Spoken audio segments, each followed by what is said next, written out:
Welcome back to the ASUS ROG DreamLeague live here at DreamHack Summer Hall B. We are in the middle of our lower bracket best-of-5 finals, Ninjas in Pajamas and Virtus.pro.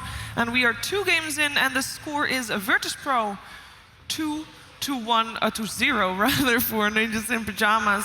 We're going to find out if they can make that into a 1, because that's what needed to for them to actually continue this series and try to end this in a win.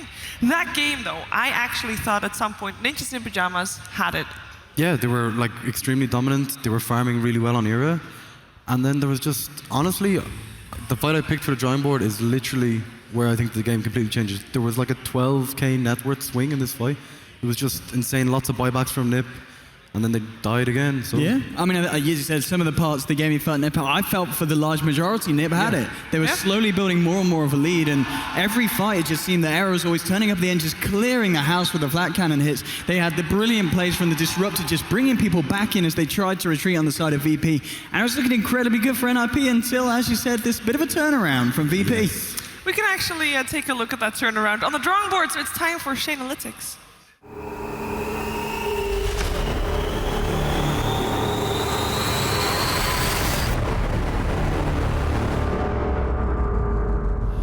Welcome to the drawing board. All right, and then this fight is actually completely key to this whole game. Okay, so if you can go a bit slow, Striff, yeah, nice.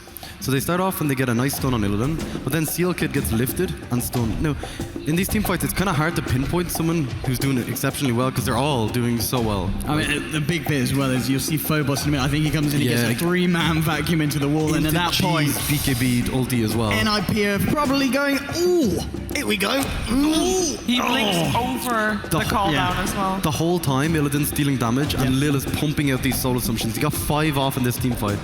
And then F&G also comes in with some really nice lifts as well. Now, when G dies, he actually puts everyone on such a high life that they're able to like go back into the fight and get another kill on Era here in a second. Now this is like just F&G and Lil soloing. Like, I don't think you can give Lil his Visage. 2 buybacks already done on NiP. I think they're going to have a 3rd as well. They need to defend this. This is the fight where, as you said, this is where it could turn around in favor of Virtus.pro, and I mean, it does in the end as well. Gyrocopter buys back as well. Now, they do manage to force Virtus.pro out of their base, but I mean, at this point, the damage is already done. You had to buy back on your main core. Era set back in his item progression. Nice initiation there from Jonas. He played amazingly on Air Checker, to be honest, but then look at that combination with G and the split earth with the vacuum from Phobos. Like, their synergy is amazing in these team fights. Like. And Lina, Gyro, Disruptor, all died back, all died again as well. So, I mean, that was a massive setback, and basically, as you said, that turned the game around. Now, was there anything they could have done to prevent this, I wonder? I kind of felt that when that kind of pushing was going to come in from the Razor, you know, it had his Aghanims, it was going to come to the high ground, you're always going to have a real hard trouble, you know, trying to hold back the attack. And I do like what they did at the end. Of course, they did pick up the Rapier and said, right, we've got to just go for it down the mid lane, which was the best decision. You know, they gave it, but the fact that the decisions from VP were just slightly better, you know. G said, I'm just going to go straight for the Ancient, goes in, he does die, flies back, he goes for it again, and suddenly the game's over, VP have won. Yeah. So what does Ninjas in Pajamas need to do? I honestly think more of what we saw in the last game.